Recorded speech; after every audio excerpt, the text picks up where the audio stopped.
Mapagpalang araw po, kaibigan.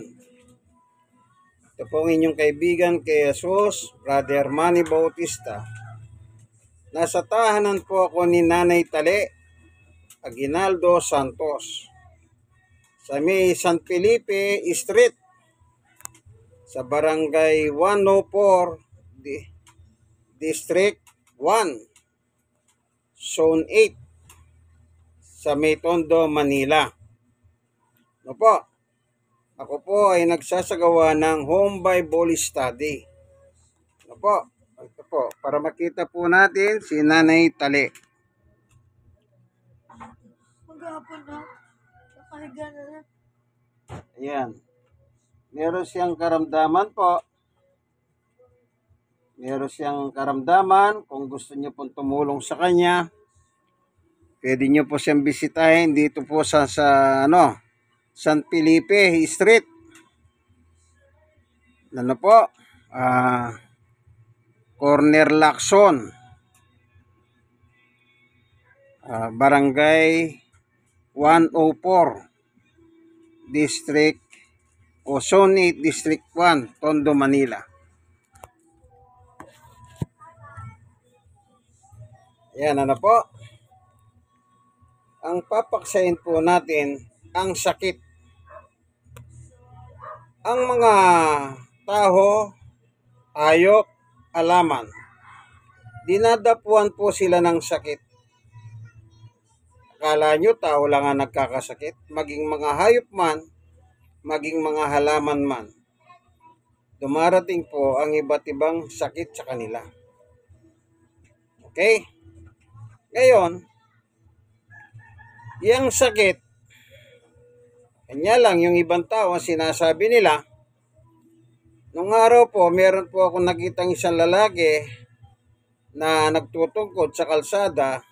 Tinanong ko siya, "Brother, ano bang sakit mo?" Sagot niya, "Na-stroke ako."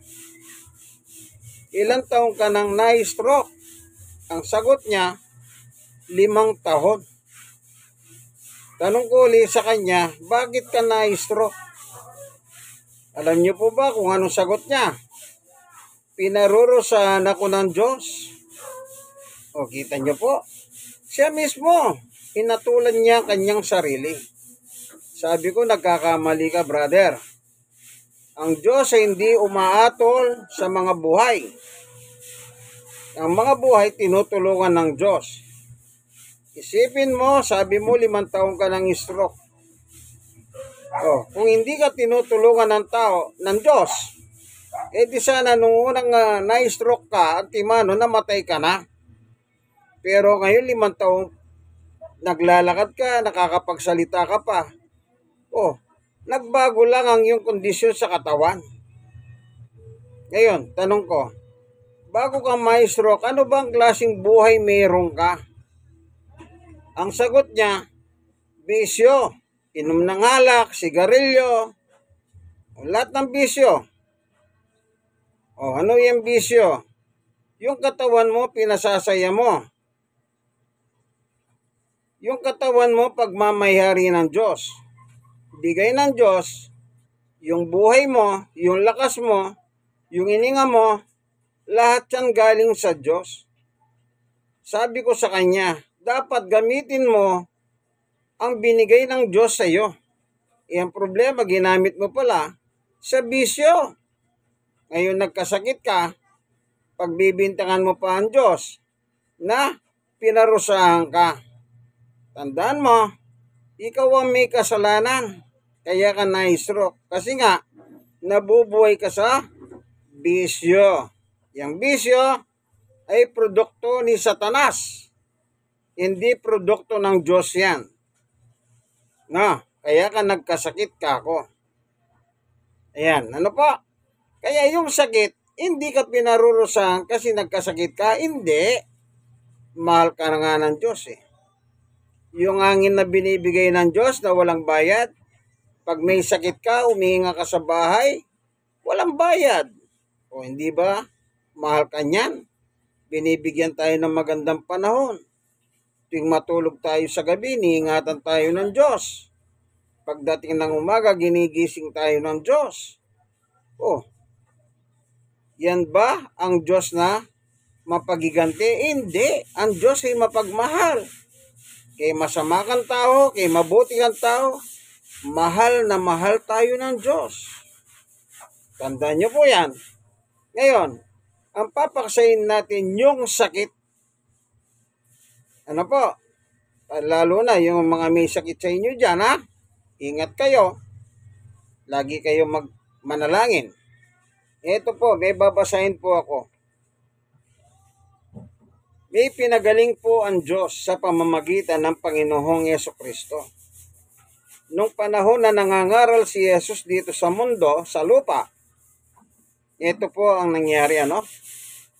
Basahin ko po yung chapter 9 ng sulat ng 1, verse 1. Sa paglalakad ni Jesus, nakita niya ang isang lalaking bulag mula pa nang ipinanganak. 2. Tinanong siya ng kanyang mga halagad, yung mga apostol po ito. Kasi kasama niya habang siya nangangaral sa lupa, ano?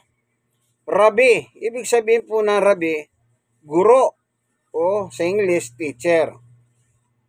Sino po ang nagkasala at ipinanganak na bulag ang lalaking ito?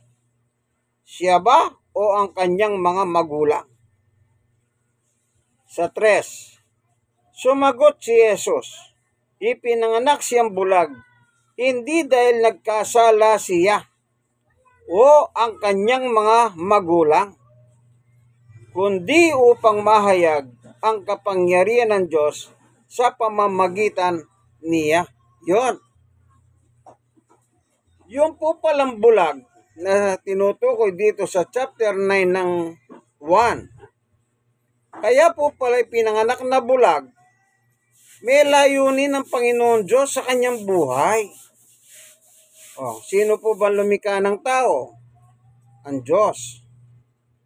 Oh, yung po palang pinanganak na bulag, kaya po ginawa ng Diyos yun sa kanya, meron pong layunin, may purpose. Ano po ang purpose? Tignan po natin. Dito po, ano, yung sunod.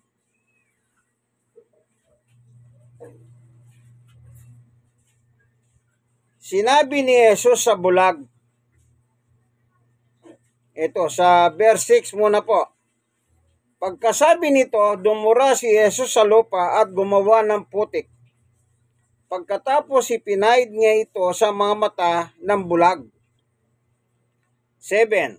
Sinabi ni Jesus sa bulag, pumunta ka sa simbahan ay sa imbakan ng tubig, sa Siloy, at maghilamos ka doon. Ang kahulugan ng salitang Siloy ay sinugo. Pumunta ang bulag, pag naghilamos doon at pagbalik niya ay nakakakita na. Ayun po, ano? Pinagaling po siya ng Diyos sa pamamagitan ng Panginoong Yesukristo. Ngayon, sunod. Sinabi ng mga kapitbahay niya, God bless.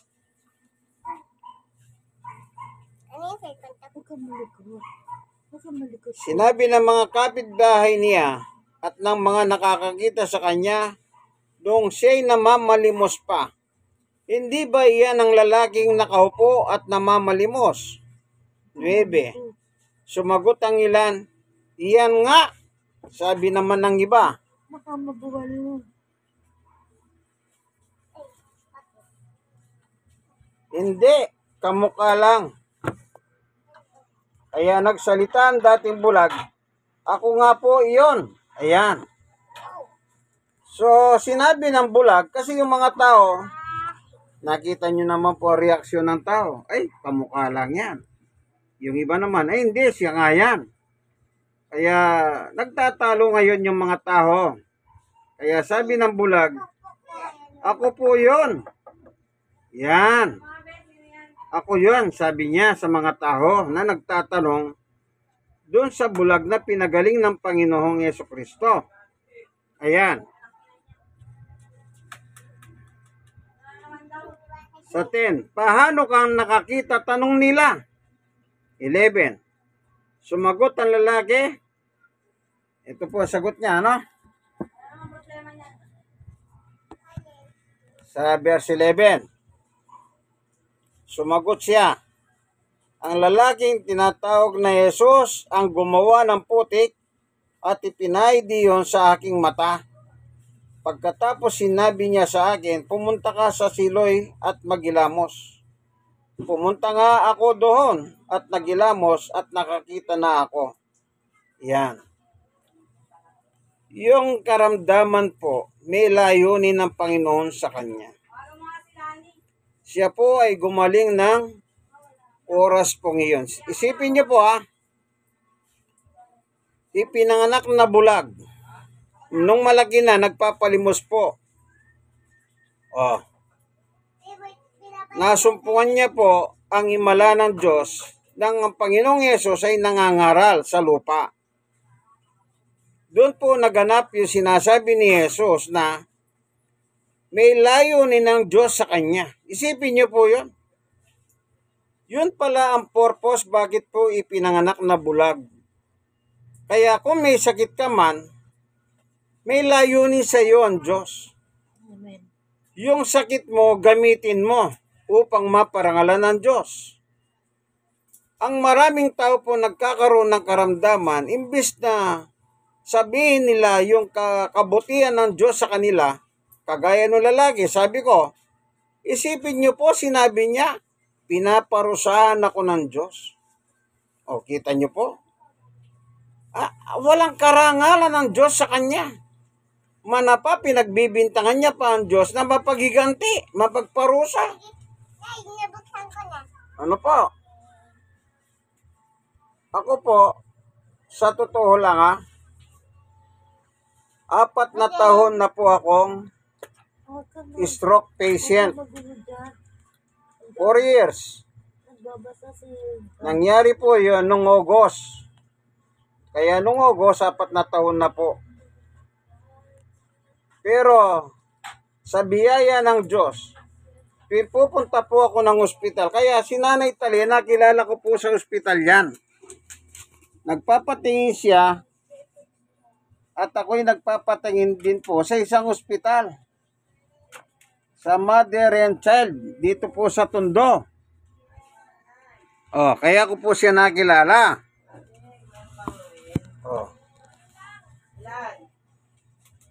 Ang ginagawa ko po, tuwing magpapacheck up ako sa doktor nung araw, ako po ay nagbabahagi ng salita ng Diyos sa mga pasyenteng kagaya ko. Ipinapakita ko po kung gaano kabuti ang Diyos. Naglalakad po ako sa harapan nila. Ang tanong ko sa kanila, tingnan niyo po ako habang naglalakad ako. Sa tingin niyo po ba meron ako sakit o wala ka ako? Ang sabi nila, wala kang sakit. Kita niyo po? Sila mismo nagsasabi, wala akong sakit. Yun po yung kabutihan ng Diyos. Kapag yung buhay mo, hitalaga mo sa Diyos, mararanasan mo yung kaginawaan ng buhay mo. Ito po, sabi ng Panginoong Yesukristo, siya po mismo ang nag-i-invite. Iniimbitahan po tayo na kung dumarating po ang mga kabigatan ng buhay, ang sabi ni Jesus, ito po, dito po sa Mateo 11, ganito po nakalagay sa 27. Mateo 11:27. Ano po, basahin ko. Ibinigay na sa akin ng aking Ama ang lahat ng bagay. Walang nakakakilala sa anak kundi ang Ama, at walang nakakakilala sa Ama kundi ang anak, at ang mga pinili ng anak sa pagpahayagan. 28. Ito na po yung imbitasyon ng ating Panginoong Yesukristo kapag meron tayong daladalang bigat sa buhay. lumapit kayo sa akin, kayong lahat ng nahihirapan at lubang nabibigatan sa inyong mga inyong pasanin. At kayo bibigyan ko ng kapahingahan. Amen.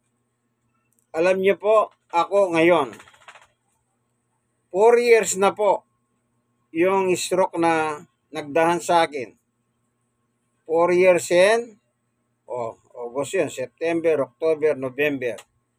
4 years and 3 months na yung aking stroke. Last September po, nagpa-check up ako ng ulo. CT scan. Nagpa-laboratory po ako. Tinanong ko po yung doktor. Isang doktor sa private, isang doktor sa government. Ang tanong ko po ganito. Itong laboratory ko, tignan nyo nga po kung ano resulta. Ano po? Kasi kayo ang doktor, kayo nakakahalam yan, nakakabasa. Dapat ba akong mag-alala? Yun ang tanong ko. Ang sagot ng dalawang doktor na napagtanungan ko, hindi ka dapat mag-alala.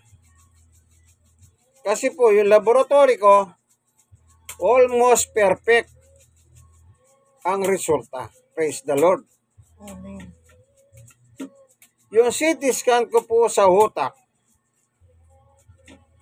yung findings noon, nanguna akong may stroke, na meron po sila nakitang peklat sa utak ko. At ipinainom po ako ng gamot ng maintenance mula noon.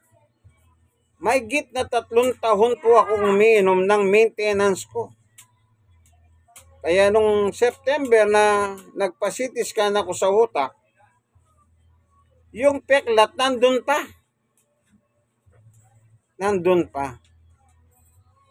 So, ibig sabihin, hindi ko po sinasabing masama ang gamot kasi ang nasa isip ko, dapat yung peklat na yun, baka wala na. Kasi uminom ako ng gamot, ng daily maintenance. Kasi sabi po ng doktor, sa ospital ng Maynila naman, yung espesyalista ng neurology, hindi maaaring hindi ka mag-maintenance mula ngayon, sabi niya sa akin. Sabi ko po sa doktor, Dok, tignan mo nga ako. Nakausap mo ako, nagsasalita ako, maayos. Nakakapunta ako ng ospital, wala akong kasama. Dok, wala akong sakit, dumaan lang yan. Alam nyo, sabi ng doktor, may sakit ka. Siyempre, doktor yun, nag-aral yun. Naniwala ako, uminom po ako ng gamot. May git pong 3 taon. Kaya nung nagpa-check up ako, nandun pa rin po yung peklat. Alam nyo po, anong pinalit ko?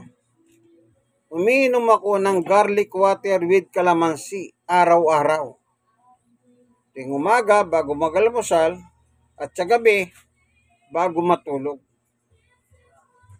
Garlic water with calamansi, ang aking ginawang daily maintenance. Hindi na po ako umiinom ng gamot. Inihinto ko na po. Hindi ko sinasabing masama yung gamot, kaibigan Kasi nakita ko ang pagpapaliwanag sa garlic water with calamansi, maganda po yung paliwanag ng mga iba't ibang tao. Doktor, nutritionist, at saka yung mga magagaling sa mga gulay-gulay. Ayan. Kaya yan po ang aking pinalit ngayon. Ngayon, yung aking sakit ginamit ko. Tuwing nasa ospital po ako, nangangaral ako. Kasi may purpose yung sakit. Hindi ka dapat magmukmok o magalit kung kanino, lalo na sa Diyos. Manapa, gamitin mo ang sakit mo upang ang Diyos ay maparangalan sa pamamagitan mo. Halimbawa, Ngayon po, meron ako nadahanan na dati ko pong bina-Bible study. Matagal ko po siyang hindi nakita. Nagulat po ako. May tungkod. Oh. Ang sabi niya, na-stroke siya noong April pa. Oh. Isipin niyo po, sabi ko sa kanya, dapat gamitin mo ang sakit mo upang maparangalan ng Diyos. Ganun po dapat. Ito ang ibig sabihin po sa chapter 9 ng 1 na yung pinagaling ng Diyos sa pamamagitan ni Jesus na bulag, si Isbert, bulag na po siya. Kaya nung madaanan ni Jesus, nagtanong ang mga apostol, sino? Bakit siya pinanganak na bulag? So maliwanag po, maraming naniwala po kay Jesus. Kaya marami pong nagpuri sa pangalan ng Diyos. Amen. Pero kung gagamitin mo ang karamdaman mo sa walang kapararakan na buhay, ay, kaibigan, sayang lang ang buhay na binigay ng Diyos sa iyo.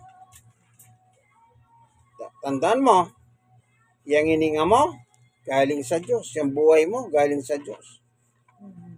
Ito, babasahin ko po, ano? Sa Gawa 17, anong sabi ni Apostol Pablo? Ito po, sa 24-25. Ito po, ano, ito po. Hindi rin siya nangangailangan ng anumang tulong o paglilingkod ng tao, sapagkat siya mismo ang nagbibigay buhay, ininga, at lahat ng bagay sa sangkatauhan.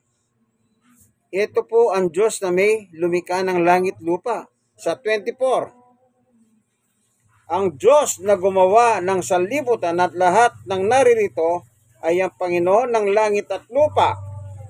Yan. Itong Diyos na gumawa ng langit at lupa, siya po nagbibigay buhay, ininga, at lahat ng kailangan natin sa araw-araw.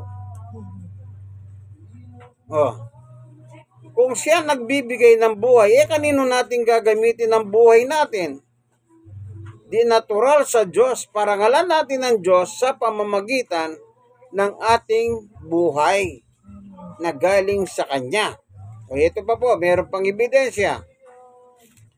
Sa unang Korinto, sa 6:19-20, ganito po sabi ni Apostol Pablo, hindi ninyo paghahari ang inyong katawan, kaya't gamitin ninyo ang inyong katawan upang maparangalan ang Diyos. Kaibigan, kung may sakit ka, gamitin mo yan para maparangalan ng Diyos sa pamamagitan mo. Paano? Magkwento ka ng kabutihan ng ginawa ng Diyos sa buhay mo. Halimbawa, kagaya na sinabi ko, yung 5 taon na na-stroke. Oh, malakas siya. Pagkabat ng may tungkod. O dapat, pag meron siya nakakausap, sabi mo, eto, sa biyaya ng Diyos, 5 taon na akong stroke, pero malakas pa rin. Hindi yung, pinarusahan ako ng Diyos eh. Hindi ganon. Dapat, ipatutuho mo ang kabutihan na ginawa ng Diyos sa iyo sa iyong buhay. Hindi kailangan magbasa ka ng Biblia, kaibigan. Yun lang ikwento mo, yung kabutihan ng Diyos sa iyo, sapat ng Biblia yan sa harap ng tao. Oh. Kaya ako, sabi ko, wala po akong pinagkaiba sa inyo. Nasa ospital kayo, nasa ospital din ako. O, anong ginagawa ng tao sa ospital? Magpa-check up. Anong ginagawa ko rito? Magpa-check up. Anong ginagawa nyo rito? Magpa-check up. Pare-pareho pala tayong may sakit. Pero ano sabi nila? Parang wala ka sakit eh. Kasi lumalakad po ako, pinapakita ko. Hindi, may sakit po ako, kaya may dala po akong mga dokumento sa plastic envelope. narito po yung mga hospital record ko. Kasi ngayon po, ng araw ito, may check-up din po ako sa neurology. Neurology. Oh, hindi naman po ako pupunta rito kung wala akong sakit. Sa bagay, nung araw pa po, hindi pa ako na-stroke, talaga pumupunta po ako ng ospital. At nangangaral po ako. Minsan nakapangaral pa po ako. Alam nyo ba yung government hospital? Kapag gobyernong ospital, ang mga nagpapacheck up, madaling araw pa lang nakapila na. Lahat ng government hospital, yan po ang nature. Ako magpapacheck up din po ako sa umaga, kaya madaling araw, nakapila din po ako sa isang ospital. Sa may Gat Andres Hospital. Ang ginagawa ko po, kasi nakapila, walang upuan. Nagba-Bible study po ako sa kanila. Kasi hindi po sila umahalis kasi baka masingitan sila.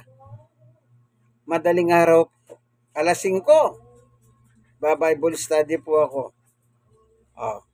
Nagalit ba yung gwardiya? Hindi po. Nanonood nga yung gwardiya. Doon sa Gat Andres, mayroon pa pong gwardyang pulis doon. Yung pulis po, hindi nagagalit. Nanonood pa siya. Alam niyo po, anong tanong ko sa mga pasyente? Ba't nandito kayo kahaga-haga? Dapat tulog pa kayo niyan. Alam niyo po, ano sagot nila? Magpapadoktor po kami. Tapos tatanong ko, meron ba kayong mga sakit? Ang sagot nila, meron po. Kaya nga kami magpapadoktor. Kita niyo po, madaling araw, nakapila na. Kasi po, walang bayad. Kaya nagtsatsaga. Pilahan. So, yun naman ang pagkakataon ko upang i-share sa kanila ang kabutihan ng Diyos sa kanyang salita. Amen. Yan. Kagaya ngayon, nasa tahanan ako ni Nanay Tali.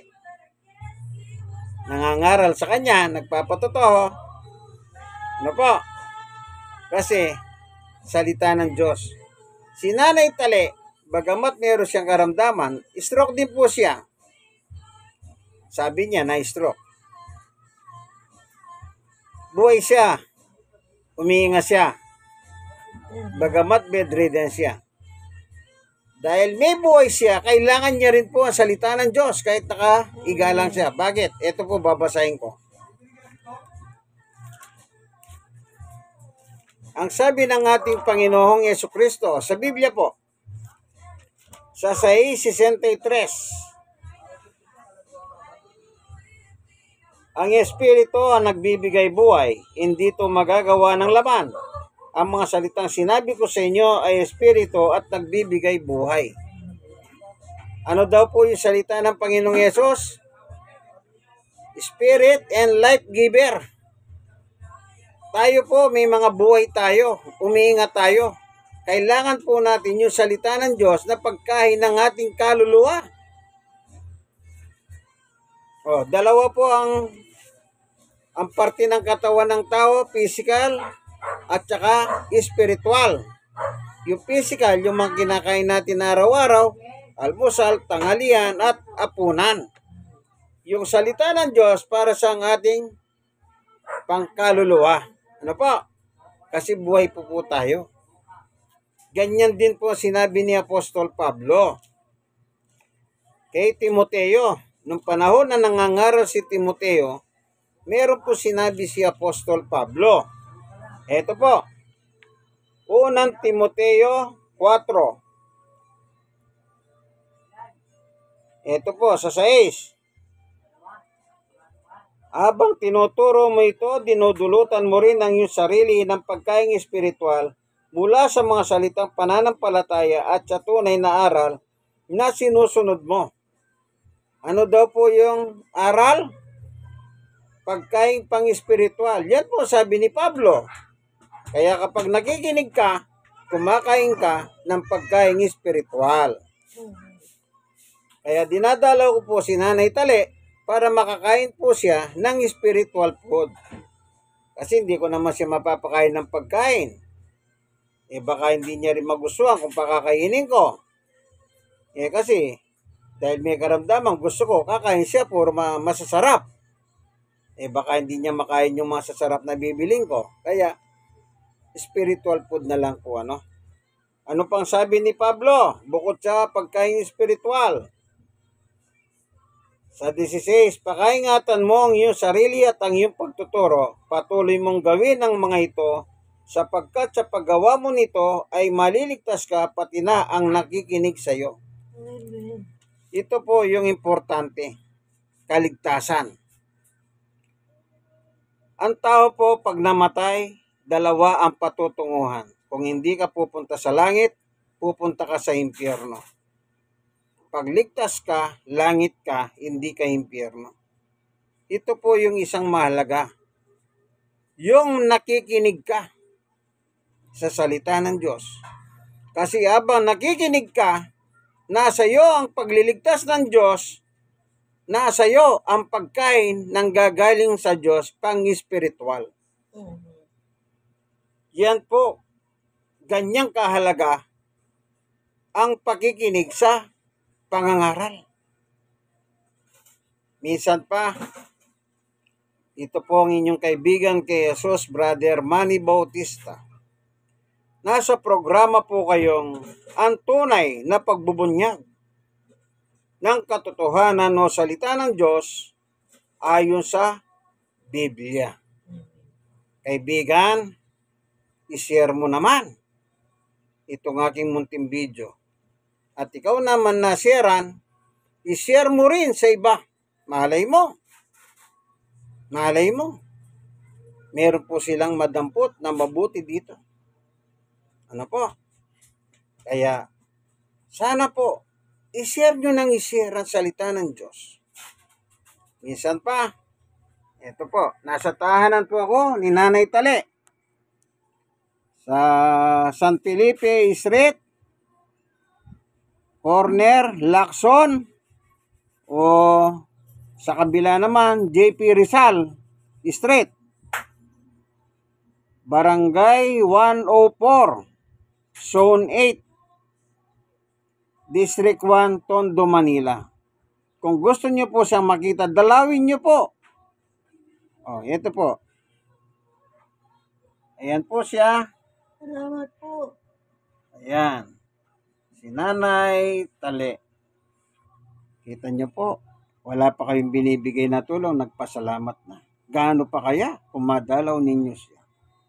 Ano po? Salamat po. God bless us all.